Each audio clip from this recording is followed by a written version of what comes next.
Hello, everybody. It's Jeff back again. I'm in Pennsylvania. I'm at my in-laws' house, so it sounds like the perfect place for me to be making another video for our online 1020 class. I understand as I'm looking at this photo that I'm wearing the same shirt I was wearing in the previous photo. I wish I could tell you I had a lot of those shirts, and I just happened to be wearing another one, but I only have one. But let's keep in mind the videos are pretty far apart. So it's quite likely that I washed it and I'm wearing it again. Not that I'm wearing a dirty shirt. Anyway, no video today because my in-laws have a very weak Wi-Fi network, or I should say their neighbors have a very weak Wi-Fi network, and I'm kind of smashing myself against the wall to get access to make this video. Just to prove to you, in case you thought I might be making it up, that I'm at my in-laws' house, here's a picture of me next to a really old television. I think that should be proof enough. Anyway, on to our business today.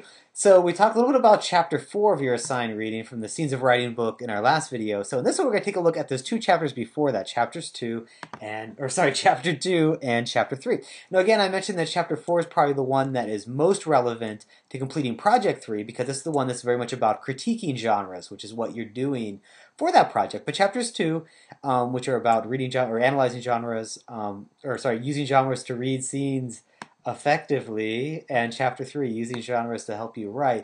Also have a lot of material that's going to be very useful for you for this project, although it might be a little hard to pick out those parts immediately. So I thought, much like we did for chapter 4, I'll just kind of hit the highlights in this video, let you know what I think is particularly useful to you, what you should be keeping an eye out for as you kind of plan and complete your rough draft for project 3, and where to find that information in these particular chapters. So here we go. Chapter 2, here's 4 things that I think you might want to take a look at. The first one, here in the early 50s, genre and the language of scenes. Now it's important to mention this, I think, because when we talked about genre before in relation to memes, we were working with a mainly visual genre, right? So the kind of the part of a meme that's memorable is the exploitable, or the kind of the picture with it. Usually has very small amounts of text, and there's a lot of divergence between the register that text is written in. It's usually very declarative, straightforward. There's kind of some weird spelling and odd grammar used, but those kind of the weirdness of those things are pretty common across memes. But when we're working with written genres, we're going to have a larger degree of variety between the kind of language used there, right? So just to use some of the examples of genres as mentioned here, addressed in this chapter and the others that you're reading this week, between a menu, a complaint letter, a report card, a resume, a patient health form, and so forth. There's going to be a lot of different differences between, say, how formal or informal of language is used, whether that language is mainly evaluative or expository, whether it's in the first person,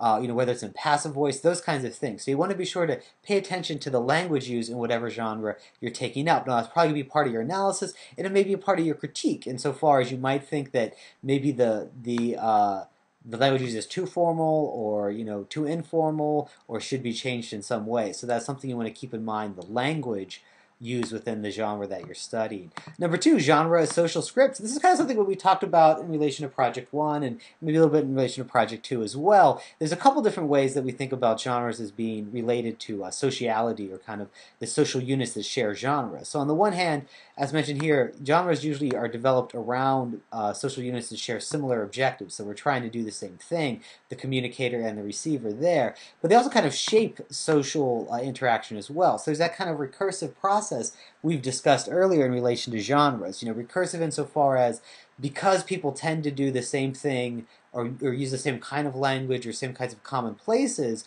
when they're communicating within a genre, those things tend to become common, or kind of genre characteristics of that genre. But at the same time, once they're established, they kind of dictate social interaction, or become, as mentioned here in your chapter, social scripts for their users. They kind of influence them to speak in certain ways, maybe act in certain ways. So think about the genre you've decided to pick up, or will soon decide to pick up for your Project 3, and think about its sociality and whether it functions as a social script. That might be an aspect of it that's important to your analysis. Finally, I have rhetorical appeals, right? So we talk a little bit about rhetoric, or I should say a lot about rhetoric in Project 2, where you're looking at rhetorical strategies. But the genre that you take up for Project 3 may be one that has a clear rhetorical intent, or might have a rhetorical intent that's maybe not obvious, might be a little obscure. So reading over the description of rhetorical appeals and genres from this chapter, the ways that the genre works to persuade its audience to hold particular beliefs, or to take particular actions, I think is going to be another kind of, more grist for your middle, another aspect of the genre you can look at when you're doing your critique. And then again, much like in chapter 4, we have another sample genre analysis here.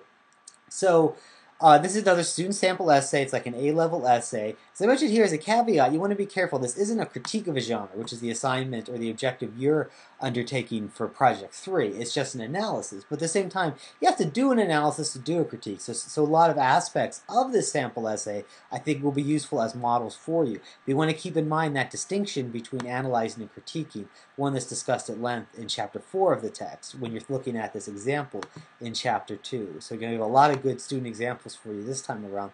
Chapter 3, I think you should read through the chapter, try to identify for yourself what you think is important. But I mentioned that in particular here, this 10-page spread that covers style and genres, they make a distinction between presentation and visual presentation here. Those are three other aspects, much like language that we talked about above here, that you might not immediately think of when you're looking at the different aspects of the genre that you're reviewing. So these again are kind of inventional devices that you can use. Think about, take your genre, run it through here. Well, what is the language used? What kind of style is used? What kind of presentation or visual presentation is used? Once you start accumulating those different aspects of the genre, you can start thinking about how well they serve those different audiences that are involved in kind of producing and consuming communication within that genre.